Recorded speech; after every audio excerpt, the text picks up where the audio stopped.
Don't try it. Don't you dare oh my gosh. I have watched this clip 15 million times over the past week. I'm doing very well, thank you for asking. Hello guys, welcome back to Grav's Gas, a series where we take a look at the worst and most embarrassing plays throughout the MLB over the last week. We got some good ones, even excluding that whole clip with my man taking a whole plate of spaghetti, I think, and his drink, and then just falling right over the seat into the back of the stands.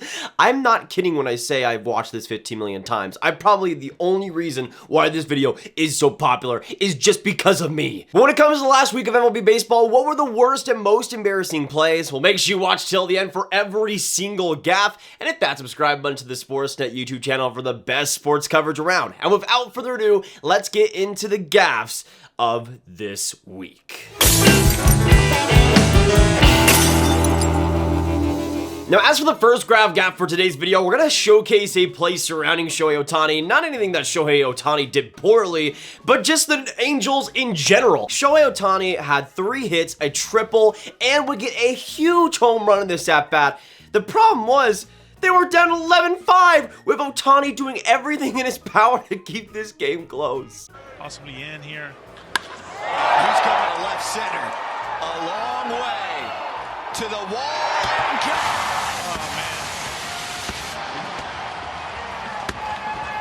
Shohei with number 27 on the season. State your MVP case. But it is just so funny watching this play, seeing Ohtani around the bases, the commentators mentioning him in the MVP race, and still, even with his monstrous performance, the Angels still being down 4 runs with 1 out in the bottom of the 9th.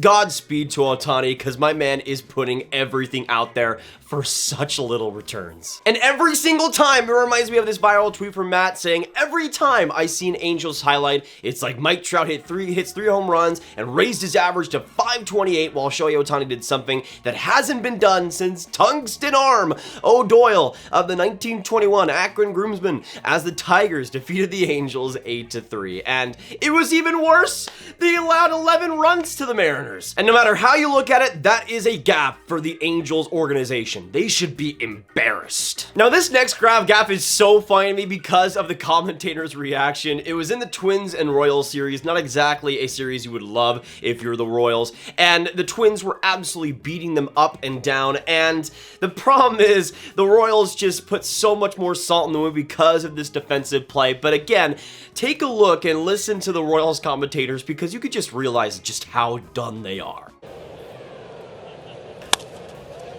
3-hopper, Massey to Garcia, and the ball gets thrown into the left field corner. They're going to wave him around with a soft flip to the third baseman. The Twins will score a run. Brent Rucker picked the ball up. Tommy Watkins aggressively sending Celestino, and he will score on the error. They give Tommy Watkins credit, but give Celestino even more. First, you have that absolutely horrible throw by Michael Messi at second base, and then at left field, nobody is there for the ball, and they end up throwing it right to third as the runner is coming home. Just classic gaff baseball by the Royals, and you just have to respect it. Now, we also got some pretty good gas from the Braves and Mets series that happened this last week. Some of my favorite plays over the last week. This first one involving Atlanta gets me every single time. Jake Ohtani making one of the funniest plays I've ever seen. 1-2 coming. And he throws him an off-speed pitch, and McNeil rolls it, and Ohtani lost control of it, and McNeil crawls into first base. What is he doing? Oh, wow. Ohtani had the ball. All he had to do was tag McNeil, and it flipped out of his glove, and Jeff winds up safely at first. Okay, so I am Jake Ohtani. Imagine I'm Jake Ohtani. My remote for my cooler is the ball. I'm Jake Ohtani. I go to get the ball, and here's my throw to first base. Here's my attempt. That is what Jake Ohtani just did. Just to give it to you. Well, I think I lost my cooler remote, but the lesson has been learned. Do not be Jake Ohtani with your glove, try to fling it to first base. It does not end well. But thankfully for Atlanta, there was also a gap on the Mets side of things in this series with Francisco Lindor making a pretty human mistake, but still a pretty funny one on the base path. There goes Lindor, first pitch. Alonso, though, pops it up into shallow center. Lindor's going to have to scramble back unless it falls, which it does! A base hit! Force play. And Lindor was heading back to first, and he's forced at second.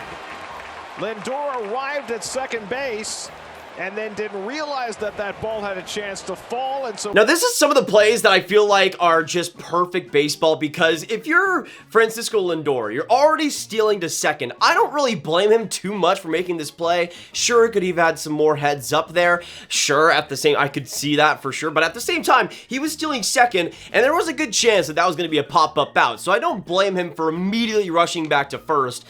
The problem was...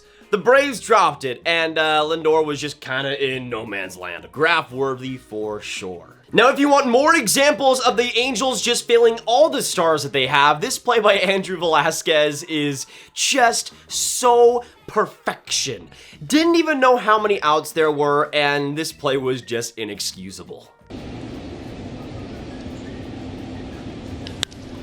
Sharply hit to shortstop. Good play by Velazquez. Goes to third.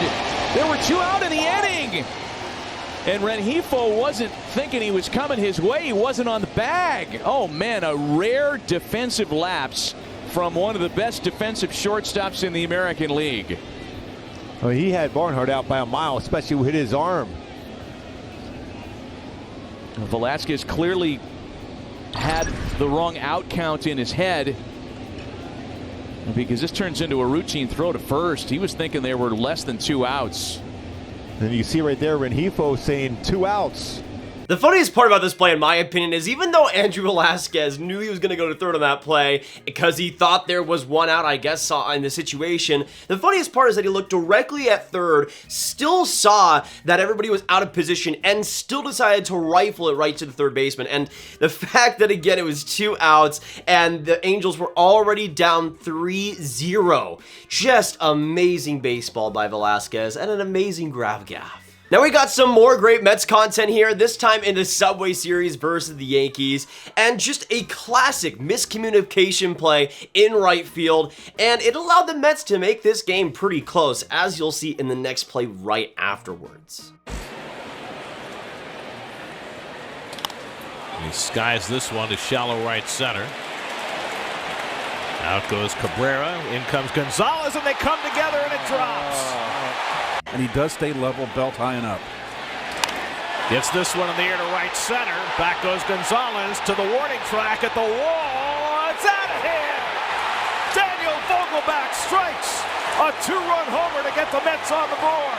The fact that that gaff happened and the literal immediate next batter in Daniel Vogelbach just immediately exploding on a pitch to make it 3-2 just shows how important defense can be. But just communication, I mean, seriously, both guys were pretty much calling for it, yet neither came up with the ball, especially in a situation like that in the top of the 7th, in such a key situation. To do that is really gaff worthy.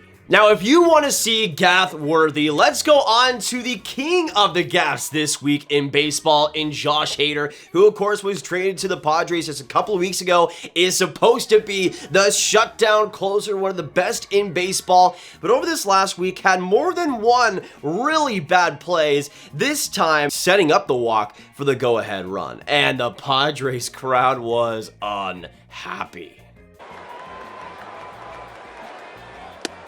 And the Nationals take the lead on a bases-loaded walk. 2-1 Washington. Nelson Cruz, RBI number 59.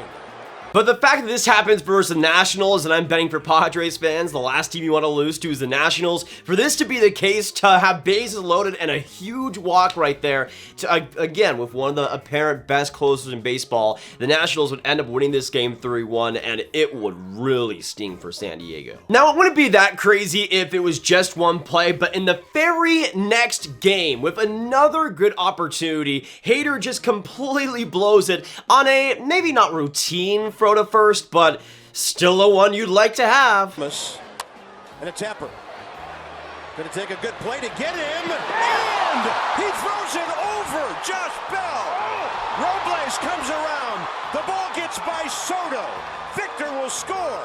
on a defensive disaster by the Padres. A player like Josh Bell, an absolute mammoth, can't even get close to the ball, even jumping for it. It goes all the way to right field, and nobody can play it correctly, and the Nats end up taking the lead and eventually winning this game 6-3. Although the Padres would win the next 2 games against them and even the series eventually, it was not a good couple of games for Hader, and a couple of games he would love to have back. And considering Josh Hader has a 16.20 ERA in 5 games already for the Padres, and considering how big of a part he's supposed to play with this team and his reputation as one of the better closers in baseball, not exactly a great start for his time in San Diego, I think. And yeah, considering he hasn't even gotten a save yet with San Diego, it's going great. But that'll be it for today, guys. Thank you so much for tuning in. If you did enjoy, hit that like button, hit that subscribe button, hit that notification bell. Comment down below, what was your favorite Grav gaff of this week, and did we miss any plays? Let us know in the comments down below. Share this video with your friends. Get it to all the baseball fans you guys know online, and I will see you in the next video. Goodbye.